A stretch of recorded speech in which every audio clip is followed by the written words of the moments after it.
Every time you attack, Palestinians lose their own land. 75 years যতবার না জেনে না শুনে অতটুকু ক্ষমতা নাই ঠেকানোর, আর আগ বাড়াইয়া মারতে গেছে, ততবার ফিলিস্তিনিরা তাদের জায়গা হারাইছে।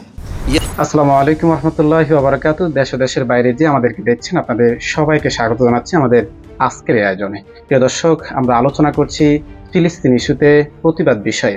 প্রতিবাদ নিয়ে কোরআন ও সুন্নাহ কি বলে সে বিষয়ে আমরা আজকে আলোচনা করব। আল্লাহ রাব্বুল আলামিন কোরআনের মধ্যে বলছেন, কুনতুম খায়রা উম্মাতিন উখরিজাত লিন-নাসি তা'মুরুনা বিল মা'রুফি ওয়া তানহাউনা আনিল মুনকার। তোমরা এমন একটা জাতি, তোমাদেরকে বের করা হয়েছে দুইটা কাজ করার জন্য। নাম্বার 1 হচ্ছে তোমরা মানুষদেরকে আল্লাহর দিকে ডাকবে, অর্থাৎ ভালো কাজের দিকে ডাকবে। দ্বিতীয় নম্বর হচ্ছে অন্যায় এবং অবাধ্য কাজ থেকে মানুষদেরকে নিষেধ করবে। এই আয়াত থেকে আমরা বুঝতে পারি মূলত মানুষদেরকে অন্যায় কাজ থেকে বিরত রাখা এটা একটি ফরজ বিধানের অন্তর্ভুক্ত। এছাড়াও আল্লাহ তাআলা অন্য আয়াতের মধ্যে বলছেন, ওয়ালতাকুম মিনকুম উম্মাতুন ইয়াদউনা ইলাল খায়র ইয়া'মুরুনা বিল মা'রুফি ওয়া ইয়ানহাউনা আনিল মুনকার। এমন একটা দল থাকবে যারা মানুষদেরকে কল্যাণের দিকে ডাকবে এবং পাশাপাশি তাদের কাজ হচ্ছে মানুষদেরকে অন্যায় এবং জুলুম থেকে বিরত রাখবে। এই দুইটা আয়াত আমাদেরকে বোঝায় যে নামাজ যেমন একটি ফরজ বিধান, অন্যান্য যাকাত সহ যেমন ফরজ বিধান, ঠিক অন্যায়ের প্রতিবাদ করা, জুলুম নির্যাতন থেকে মানুষদেরকে রক্ষা করার জন্য যত ধরনের চাপ প্রয়োগ করা, সেটা হোক প্রতিবাদ, হোক মিছিল, হোক সমাবেশ, কিংবা ফেসবুকে লেখালেখি হোক, যেভাবে হোক সামর্থ্য অনুযায়ী করাটা আমাদের জন্য এটি একটি ফরজ বিধান। প্রশ্ন হলো, প্রতিবাদ কি শুধু মুসলমানদের জন্য প্রযোজ্য নাকি অমুসলিমদের জন্য প্রযোজ্য? এ বিষয়ে আল্লাহ তাআলা সূরা মায়েদার মধ্যে 32 নম্বর আয়াতে বলছেন, মান কাতালা নাফসান বিগাইরি নাফসিন ফাকান্নামা কাতালান নাসা জামিআ। কোন একজন ব্যক্তি যদি কোনো একজন মানুষকে হত্যা করে, তাহলে সে জন্য পুরো মানুষ জাতিকে তথা মানবতাকে হত্যা করেছে। একটু লক্ষ্য করেন, আল্লাহ নাস শব্দটা ব্যবহার করেছেন। এই নাস শব্দের মাঝে অনেক মানুষ অন্তর্ভুক্ত করেছেন, হোক তিনি মুসলিম কিংবা হিন্দু অথবা ইহুদি কিংবা খ্রিস্টান, সমস্ত মানুষকে আল্লাহ রাব্বুল আলামিন মানবতার কাতারে অন্তর্ভুক্ত করেছেন। তার মানে শুধু মুসলমানদের ক্ষেত্রে নয়, বরং সবার ক্ষেত্রে মানবতা দেখানো, প্রতিবাদ করা আল্লাহর পক্ষ থেকে বিশেষ একটি নির্দেশনা এবং ফরজ বিধানের অন্তর্ভুক্ত। আসুন আমরা জেনে নিই প্রতিবাদ কিভাবে করব। এ বিষয়ে আল্লাহ রাসূল সাল্লাল্লাহু আলাইহি ওয়াসাল্লাম একটি বর্ণনা পেশ করেছেন, মান রাআ মিনকুম মুনকারান ফালইয়ুগাইয়ির বিয়াদিহি। কোনো একজন ব্যক্তি যদি কোনো অন্যায় কাজ করতে দেখে, তাহলে সেই জন্য সে তার হাত দিয়ে প্রতিহত করে। ইয়াদুন হাত দ্বারা বলতে বোঝানো হয়েছে শক্তি কিংবা ক্ষমতা দিয়ে সেই জন্য সেটা প্রতিহত করে। যদি সে সেটা করতে না পারে, তাহলে তার কাজ হচ্ছে মুখ দিয়ে প্রতিহত করা। মুখ বলতে এখানে বোঝানো হয়েছে সে তার কথা, তার প্রতিবাদ, তার বক্তব্য কিংবা লেখনী, এমনকি সোশ্যাল মিডিয়া ব্যবহার করে তার ফেসবুক, ইউটিউব, টিকটক সহ যে কোনো মিডিয়াতে তার কথা তুলে ধরতে পারে, সেটাও মুখ দিয়ে প্রতিবাদের অন্তর্ভুক্ত হবে। 3 নম্বরে আল্লাহ রাসূল বলেছেন, ফাইল্লাম ইয়াস্তাতি, যদি সে সেটাও করতে না পারে, তাহলে সেই ব্যক্তি করবে অন্তর দিয়ে ঘৃণা করবে। এই হাদিস দ্বারা বোঝা যাচ্ছে প্রত্যেকটা ব্যক্তির উপর সামর্থ্য অনুযায়ী প্রতিবাদ অবশ্যই করতে হবে এবং প্রতিবাদ করা তার জন্য একটি ফরজ বিধান। প্রশ্ন হলো, এই প্রতিবাদটা কি নামাজি করবে নাকি বেনামাজিরা করবে? আসুন আমরা সে বিষয়টা একটু কোরআন সুন্নাতে দেখি। ফিলিস্তিন ইস্যুতে নামাজিরা নাকি বেনামাজিরা প্রতিবাদ করবে, তার আগে আমরা একটু দেখি আল্লাহ রাসূল এবং কোরআনে কি বলেছেন। আল্লাহ রাব্বুল আলামিন আহলে কিতাবদের উদ্দেশ্যে বলছেন, কুল ইয়া আহলাল কিতাবি তাআলাউ ইলা কালিমাতিন সাওয়াইন বাইনানা ওয়া বাইনাকুম। আমরা এমন একটা শব্দে, এমন একটা কথার মধ্যে ঐক্যবদ্ধ হই যে কথা আমাদের মাঝে এবং তোমাদের মাঝে একই রয়েছে। সে কথা কি? আল্লাহ তাআলা বলছেন, আল্লাহ না'বুদু ইল্লাল্লাহ, অর্থাৎ আমরা আল্লাহ ছাড়া অন্য কারোর সাথে ইবাদত করব না, ওয়ালা নুশরিক বিহি শাইআ, এবং তিনি ছাড়া অন্য কারোর সাথে আমরা শরীক করব না। কয়েকটা বিষয়তে তারা ঐক্যবদ্ধ হলেন যে আমরা এই বিষয়গুলো করব না, কারণ আল্লাহ রাব্বুল আলামিন সূরা লোকমানের অন্য আয়াতের মধ্যে উল্লেখ করেছেন, হযরত লোকমান আলাইহিস সালাম তার ছেলেকে বলেছেন, ইন্নাশ শিরকা লাযুলমুন আযীম, নিশ্চয় শিরক হচ্ছে সবচেয়ে বড় জুলুম। আল্লাহর প্রতি যে জুলুমটা আছে, সেই জুলুমটাকে বন্ধ করার জন্য আল্লাহ তাআলা মুশরিক, অমুশরিক এবং কাফের সহ সমস্ত মানুষকে একতাবদ্ধ হয়ে সেই জুলুম বন্ধ করার জন্য আহ্বান করেছেন। তার মানে বোঝা যায় জুলুম বন্ধ করার জন্য সমস্ত মানুষকে ঐক্যবদ্ধ হয়ে এক প্ল্যাটফর্মে কাজ করার বিধান আল্লাহ তাআলা দিয়েছেন এবং তাদেরকে আহ্বান করার জন্য সেই বিষয়ে আল্লাহ রাসূলকে নির্দেশনা দিয়েছেন। তাছাড়াও রাসূল সাল্লাল্লাহু আলাইহি ওয়াসাল্লাম যখন মদিনাতে আগমন করেন, তখন তিনি মদিনা সনদ লিখেন।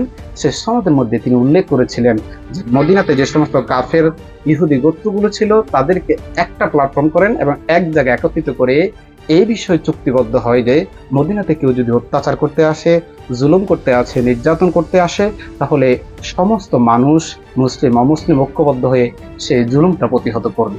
আল্লাহ রসুলের এই নির্দেশনা এবং কোরআন আয়াত থেকে আমরা বুঝতে পারি যে শুধু মুসলিম নয়, নামাজি কিংবা বেনামাজি নয়, বরঞ্চ অমুসলিমদের সাথেও ঐক্যবদ্ধ হয়ে জুলুম তথা যে কোনো ধরনের অন্যায় কাজকে রুখে দেওয়ার জন্য ঐক্যবদ্ধ হওয়া জায়েজ, বৈধতা রয়েছে।